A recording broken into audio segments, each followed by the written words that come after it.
Surface integral का question है। इसके अंदर सरफेस इंटीग्रल का फॉर्मूला होता है ये double integral phi n d z. Phi हमें गिवन है क्वेश्चन के अंदर, एन यूनिट वेक्टर है, हम एन निकालेंगे, ये एन है हमारे पास, ठीक है। इससे हम एन की वैल्यू निकालेंगे यूनिट वेक्टर की।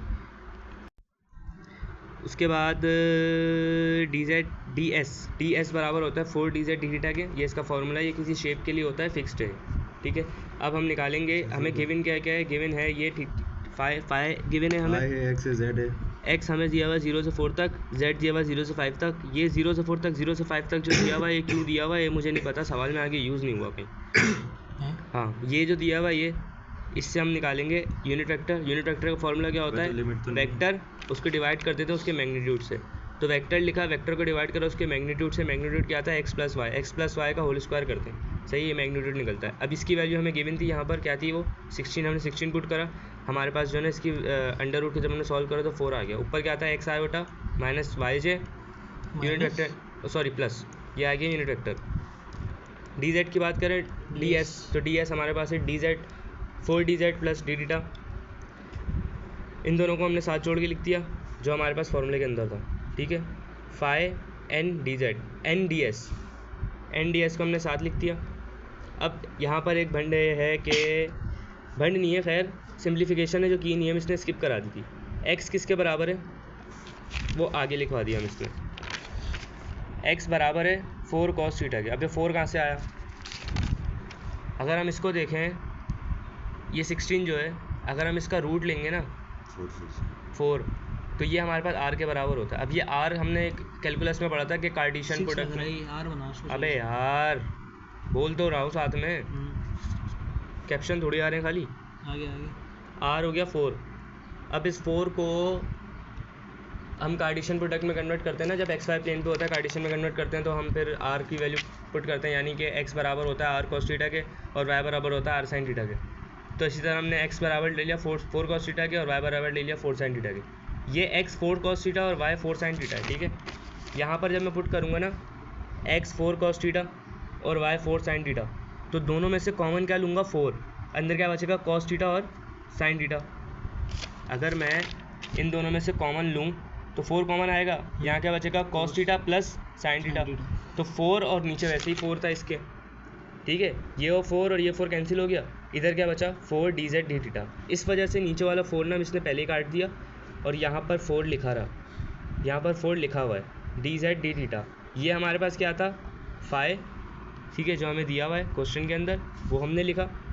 उसके बाद क्या दिया हुआ है एक्स आई वाई आई, ये क्या है हमारे पास एन, ठीक है, एन है, जो हमने कहाँ निकाला था, यहाँ निकाला था। ये 4 किस तरह कटा बता चुका।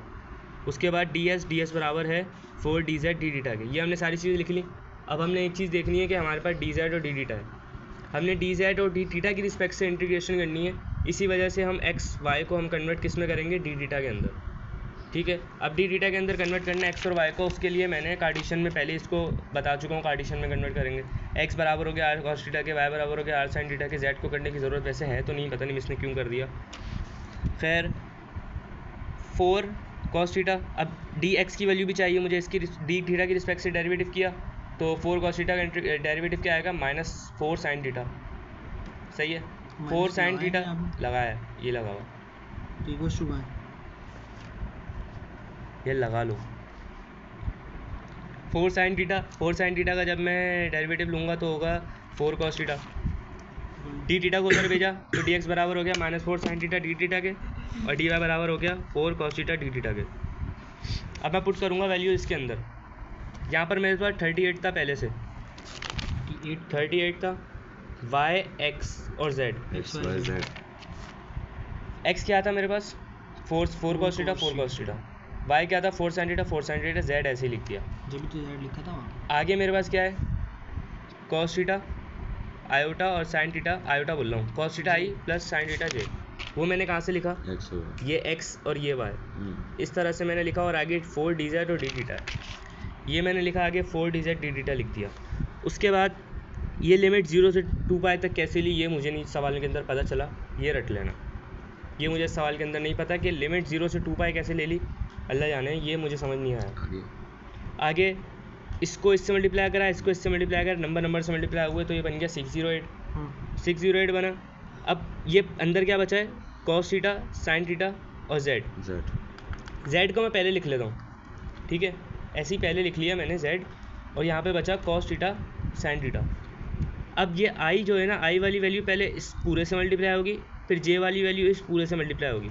तो मैं क्या कर रहा हूँ, आई वाली वैल्यू पहले पूरे से मल्टीप्लाई कराता हूँ। तो कॉस थीटा साइन थीटा जब आई वाली से मल्टीप्लाई होगी, आई के साथ पहले से कॉस थीटा है, तो ये क्या बन जाएगा, कॉस कॉस कॉस और कॉस, कॉस स्क्वायर थीटा और साइन थीटा, ठीक है। ये ऐसे ही आ गया, साइन थीटा साथ में कॉस और कॉस, कॉस स्क्वायर थीटा हो गया। प्लस लिखा, प्लस लिखने के बाद दोबारा से यही वैल्यू आएगी, ये पूरी जे से मल्टीप्लाई होगी। जेड ऐसे ही लिख दिया मैंने साथ में। अब इस बारी में जे के साथ है साइन, कॉस साइन मल्टीप्लाई हो रहा है साइन से, तो कॉस साइन स्क्वायर थीटा, सही है। आगे क्या था, 4 डी जेड डी थीटा। इसके बाद वही लिमिट है 0 से 2 पाई तक, मैंने तोड़ के लिख दी। ये 4 डी जेड डी थीटा मैंने इसके साथ भी लिख दिया, और 4 डी जेड डी थीटा मैंने इसके साथ भी लिख दिया, इंटीग्रल दोनों के साथ लगा दिया। उसके बाद मिस ने ये बताया कि ये ऑड फंक्शन है, तो इस वजह से ये पूरा 0 हो जाएगा। यहीं पे मिस ने सवाल ख़त्म कर दिया। ये कैसे ऑड फंक्शन है, नहीं पता। कॉस आ रहा है इसके अंदर, साइन भी आ रहा है। अच्छा, तुम्हारे पास कॉस भी और साइन भी है। कभी अगर तुम लिमिट पुट करोगे ना इसके अंदर, तुम्हारे पास साइन और कॉस दोनों आएंगे और दोनों आपस में मल्टीप्लाई हो रहे हैं। अब किसी कोई साइन जो है वो 2π0 होता है, सही है, तो इस वजह से साइन लाजमी आएगा और आपस में मल्टीप्लाई आ रहे हो, तो ये फंक्शन भी 0 हो जाएगा, ये फंक्शन भी 0 हो जाएगा। इस वजह से पूरा 0 किया।